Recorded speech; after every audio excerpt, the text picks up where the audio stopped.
अब स्टडी के साथ स्किल बेस्ड कोर्स, यूजी अंतिम वर्ष के छात्रों को मिलेगी फ्री सुविधा। कौशल विकास निगम की पहल। प्रदेश के कॉलेजों में पढ़ाई करने वाले यूजी अंतिम वर्ष के छात्रों के लिए कौशल विकास निगम ने एक नई पहल की है। इसमें ग्रेजुएशन एड ऑन कोर्स कर छात्र डिग्री के साथ एक स्किल बेस्ड सर्टिफिकेट भी ले सकते हैं।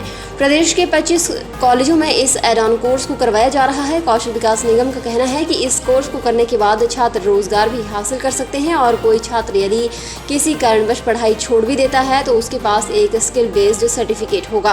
कौशल विकास निगम की ओर से छात्रों को ये निःशुल्क सुविधा दी जा रही है, जिसका कोई भी छात्र लाभ उठा सकता है। NSQF की ओर से छात्रों को सर्टिफिकेट प्रदान किए जा रहे हैं। दवाओं के कच्चे माल की कीमतों में बेतहाशा बढ़ोतरी ने दवा उद्योगों की सेहत बिगाड़ दी है। दवा उद्यमियों और अन्य संगठनों ने केंद्र और राज्य सरकार से बेकरार होते संकट पर जल्द काबू पाने के लिए प्रभावी कदम उठाने का आग्रह किया है। दरअसल हालात ये हैं कि दवा निर्माण में इस्तेमाल होने वाले API सहित सहायक घटकों की कीमतों में 25 से 300% की वृद्धि हो गई है और ये बढ़ोतरी लगातार जारी है। ऐसे में जहां लागत बढ़ने से एशिया के फार्मा हब कहे जाने वाले हिमाचल सहित देश भर के दवा उद्योगों में दवा उत्पादन प्रभावित हुआ है, वहीं देश में आवश्यक दवाओं की कमी का संकट भी गहराने के आसार बनने लगे हैं।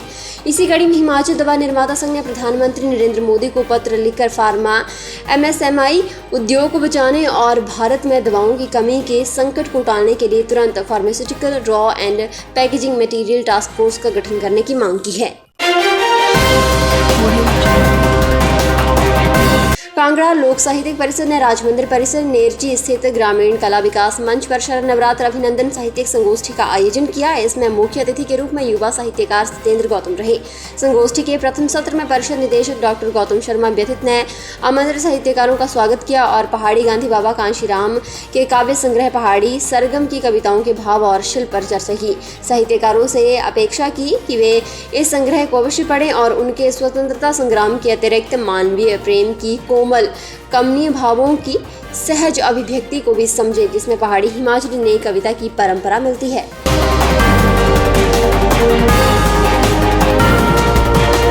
विश्व मानसिक स्वास्थ्य दिवस के अवसर पर शिमला स्थित हिमाचल मानसिक स्वास्थ्य एवं पुनर्वास अस्पताल में आयोजित एक कार्यक्रम में राज्यपाल राजेंद्र विश्वनाथ आर्लेकर ने स्कूल स्तर से परामर्शदाता की सेवाओं की आवश्यकता पर बल दिया। उन्होंने कहा कि मानसिक रोगों का इलाज सबके सहयोग और सकारात्मक भाव से संभव है। श्री आर्लेकर ने कहा कि विश्व मानसिक स्वास्थ्य दिवस के आयोजन संबंधी भावना समझने और उसके अनुरूप कार्य करने की आवश्यकता है। उन्होंने कहा कि मानसिक दुर्बलता उस व्यक्ति की नहीं होती है जो पीड़ित है, बल्कि उस समाज की होती है जो उसे परिस्थिति पैदा करता है। उन्होंने कहा कि वे गोवा राज्य में मानसिक रोगियों के उपचार के लिए अस्पताल चला रहे हैं, इसलिए वे इस परिस्थिति से अच्छी तरह से वाकिफ हैं।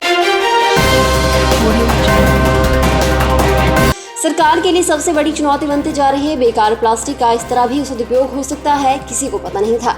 ग्राम पंचायत टिहरा के पूर्व प्रधान मदन लाल ने बेकार पड़ी प्लास्टिक की बोतलों से डंगे का निर्माण कर सभी को हैरत में डाल दिया। डंगा इतना मजबूत है कि इसके ऊपर चाहे कितने भी लोग गुजर जाएं, लेकिन फर्क नहीं पड़ता।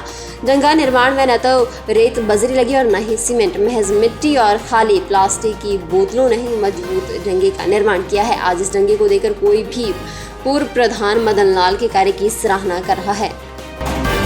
सब्सक्राइब करें हमारे YouTube चैनल को और ताज़ा खबरों की नोटिफिकेशन पाने के लिए प्रेस करें बेल आइकन को।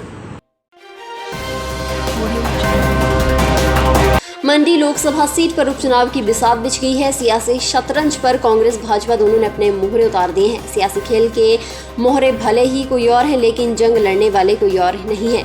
मुख्यमंत्री जयराम ठाकुर का गृह क्षेत्र होने के नाते यहां सीधे तौर पर सरकार की प्रतिष्ठा दांव पर लगी है। वहीं इस चुनाव में 2 मंत्रियों की भी अग्नि परीक्षा होने वाली है। लाहौल स्पीति के विधायक डॉक्टर रामलाल मार्कंडे और मनाली के विधायक गोविंद सिंह ठाकुर भी इस लोकसभा क्षेत्र से हैं।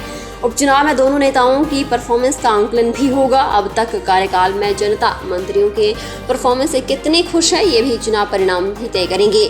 पंचायती राज संस्थाओं के चुनाव में लाहौल स्पीति और मनाली विधानसभा क्षेत्र में सत्तारूढ़ भाजपा की परफॉर्मेंस अपेक्षा के अनुरूप नहीं रही है।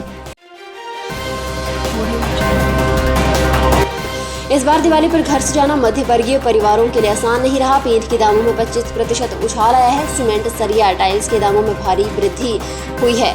बाजार में 200 से 750 लीटर बिकने वाले पेंट के दामों में 25% वृद्धि हुई है। इससे आम आदमी को भी जोरदार झटका लगा है। पेंट के इस्तेमाल में लाए जाने वाले ब्रश और रोलर भी 10% बढ़ोतरी के साथ बाजार में बिक रहे हैं। ऐसे में इस दीपावली पर महंगाई की मार हर वर्ग के लिए परेशानियों से भरी है। ब्रांडेड कंपनियों के पेंट के दाम में 20 से 25% उछाल आया है। ब्रश और रोलर भी 10% महंगे हो गए हैं। दीवारों और छतों पर पेंट के इस्तेमाल से पहले लगाई जाने वाली पुट्टी के दाम में भी आंशिक बढ़ोतरी हुई है।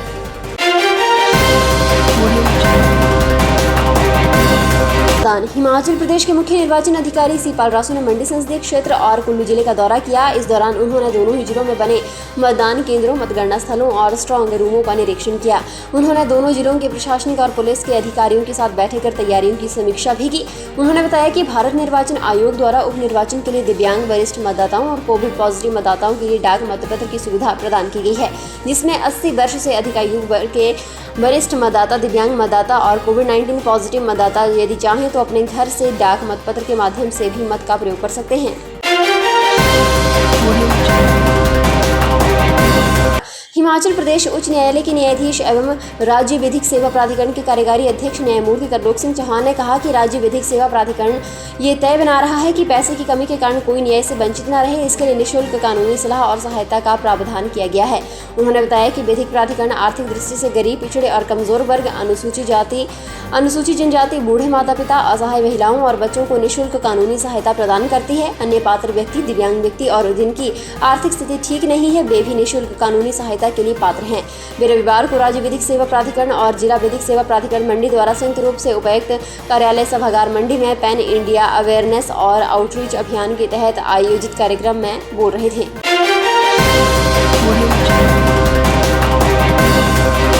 चंबा मुख्यालय के समीप भरमौर राष्ट्रीय उच्च मार्ग पर ग्राम पंचायत करिया के पास सरेई में निजी बस HP 73A1122 लेल्हा धरवाला रूट से चंबा आते समय प्रातः 8 बजे के करीब दुर्घटनाग्रस्त हो गई। उपायुक्त चंबा DC ने घटना के कारणों की न्यायिक जांच के लिए SDM सदर को 1 सप्ताह में रिपोर्ट प्रस्तुत करने के आदेश जारी किए हैं। SDM चंबा नवीन तंवर ने बताया कि प्रशासन द्वारा घायलों को तुरंत राहत राशि के तौर पर 10 और 5-5 हज़ार रुपये की राशि प्रदान की गई है। घटना की सूचना प्रशासन को मिलते ही SDM चंबा नवीन तंवर मौके पर राहत और बचाव दल के साथ पहुंचे और घायलों को तुरंत दुर्घटना स्थल से बाहर निकालने में जुट गए। सदर थाना प्रभारी शकीनी कपूर ने बताया कि बस में 43 लोग सवार थे। स्थानीय लोगों की मदद से घायलों को एम्बुलेंस से राजकीय पंडित जवाहरलाल नेहरू मेडिकल कॉलेज पहुंचाया। आंशिक रूप से छोटे लोगों को प्राथमिक उपचार के बाद छुट्टी दे दी गई और 12 घायल लोगों को मेडिकल कॉलेज चंबा में उपचार उनका चल रहा है।